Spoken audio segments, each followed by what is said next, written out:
Hello everyone, welcome to beat the street. तो आज हम वापस से बात करने वाले हैं एजीआर केस की हियरिंग के बारे में। जी हाँ, सुप्रीम कोर्ट में जो टेलीकॉम कंपनीज का केस चल रहा है उसके बारे में बात करेंगे। आज ये केस बहुत ही नए और इंटरेस्टिंग मोड़ पे आके खड़ा हो गया है। काफी नई बातें आई हैं और जियो की यहाँ पे कैसे जीत हुई है इस वीडियो में हम जानेंगे एकदम साधारण हिंदी में। जो हमारे चैनल पे पहली बार आ रहे हैं, मैं उन्हें बताना चाहूंगा कि ये लगातार चौथी बार है। जी हाँ, चौथी बार हम ये एजीआर केस की सुनवाई के बारे में सबसे पहले यूट्यूब पर हम डाल रहे हैं। अगर आप इसी तरह की खबर एक्सक्लूसिवली सबसे पहले देखना चाहते हैं तो आप हमारे चैनल को जरूर सब्सक्राइब कर लीजिए और बेल आइकन को दबा लीजिए। तो चलिए हम शुरू करते हैं। आज क्या हुआ है, जियो और आरकॉम स्पेक्ट्रम शेयरिंग के जो एजीआर डिस्प्यूट है उसके बारे में बात करेंगे। मैं आपको बताना चाहूंगा कि सुप्रीम कोर्ट ने पिछली सुनवाई में जियो को बोला था कि अगर तुम स्पेक्ट्रम यूज कर रहे हो तो तुम ही लायबल हो, और फिर जियो ने अपने नए नए आर्ग्यूमेंट्स भी पेश किए थे और आज वापस कुछ नए आर्ग्यूमेंट्स आए हैं जिसमें यह कहा गया है कि देयर इज नो क्वेश्चन, कि यहाँ पे कोई सवाल नहीं उठता है कि यहाँ पे जियो को बोला जाए आरकॉम के स्पेक्ट्रम ड्यूज पे करने का। जियो ने अपने ऑलरेडी स्पेक्ट्रम यूसेज चार्जेस पे कर दिए हैं।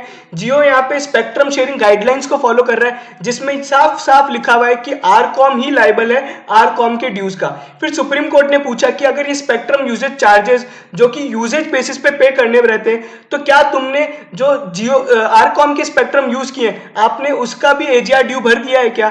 तो यहाँ पे जियो ने बहुत बड़ा खुलासा करते हुए बोला है कि हमने हमारा सारा ड्यू पे कर दिया है। दैट इंक्लूड्स कि जो आरकॉम के जो हम स्पेक्ट्रम यूज कर रहे हैं उस पे जो स्पेक्ट्रम यूजेज चार्जेस होते हैं यानी एजीआर ड्यूज जो होते हैं हमने वो भी पे कर दिए हैं। अगर आप इस पूरी हियरिंग और इस पूरी सुनवाई और दलीलों से अगर आप कंक्लूजन निकालना चाहते हैं तो यहाँ पे ये साफ दिखाई दे रहा है कि आरकॉम के लिए आरकॉम के एजीआर ड्यूज के लिए आरकॉम ही लायबल है और जियो के यहाँ पे कोई लाइबिलिटी नहीं है। जियो ने अपने ऑलरेडी 195 करोड़ के ड्यूज भर दिए हैं। तो अब मेरे को लग रहा है कि यहाँ पे जियो की जीत हो चुकी है, लेकिन सुप्रीम कोर्ट का आखिरी फैसला यहाँ पे आना अभी भी बाकी है। तो आइए हम बात करते हैं दूसरे टॉपिक पे जिसमें कहा गया है कि स्पेक्ट्रम किसकी एसेट है। तो यहाँ पे आज बहुत ही नई नई दलीलें आई हैं, लेकिन हम उसके बारे में भी जानते हैं।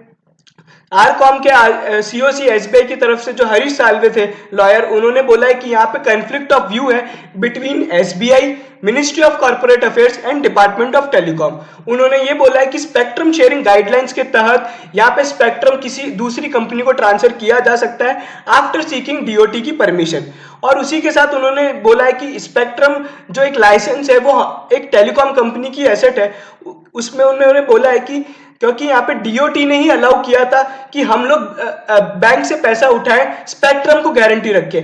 अगर ये स्पेक्ट्रम पब्लिक एसेट होती तो हमें कभी भी डीओटी अलाउ नहीं करता कि हम ये बैंक को गारंटी रख दें और हम इस पे लोन उठा लें। और अगर आप ऐसा करते हैं कि आप स्पेक्ट्रम को पब्लिक एसेट घोषित कर देंगे तो यहाँ पे बहुत सारे बैंक जिन्होंने स्पेक्ट्रम को कोलेटरल मानते हुए लोन दिया है उनके यहाँ पे ड्यूज का रिकवरी करना बहुत मुश्किल हो जाएगा अगर यहाँ पे कोई भी डिफॉल्ट होता है। तो यहाँ पे बहुत ही अच्छी दलील दी है यहाँ पे हरीश साल्वे ने और बहुत ही अच्छे आर्ग्यूमेंट है कि जब डीओटी ने ही गाइडलाइंस में लिखा है कि आप गारंटी इसे रख के आप अपने लोन ले सकते हैं तो फिर यहाँ पे एकदम क्लियर हो जाता है कि स्पेक्ट्रम एक टेलीकॉम कंपनी का ही एसेट है। और उन्होंने ये भी क्लियर किया है कि हम स्पेक्ट्रम को एसेट नहीं मान रहे, हम स्पेक्ट्रम लाइसेंस का जो राइट है उस यूजेज का हम एसेट मान रहे हैं। तो अभी भी इसमें फाइनल सुप्रीम कोर्ट का डिसीजन आना बाकी है, लेकिन अगर आप आर्ग्यूमेंट से अभी जो समरी निकालना चाहेंगे तो मैं यही कहूंगा कि यहाँ पे यही माना जाएगा कि स्पेक्ट्रम जो राइट है, स्पेक्ट्रम लाइसेंस है, वो एक टेलीकॉम कंपनी का है, इसे आईबीसी में सोल्ड किया जा सकता है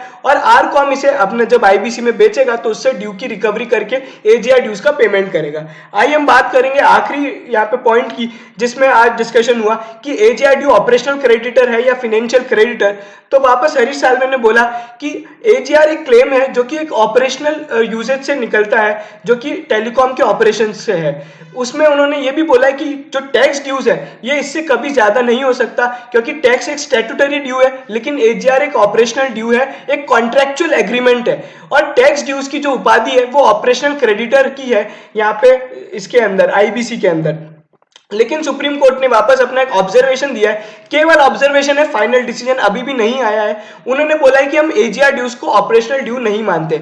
अब क्या होगा इसकी आखिरी में जो ये तो सुप्रीम कोर्ट ही बताएगा। अब हम जान लेते हैं कि हम नेक्स्ट हियरिंग से क्या क्या एक्सपेक्ट कर सकते हैं।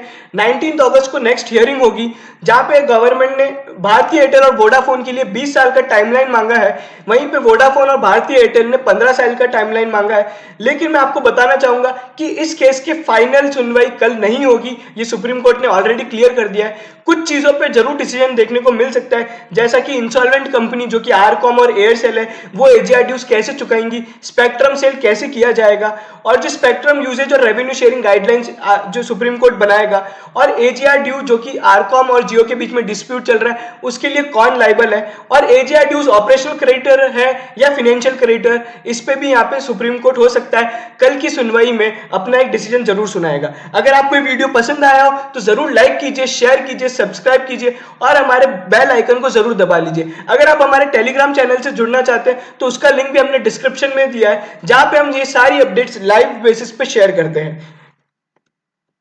धन्यवाद।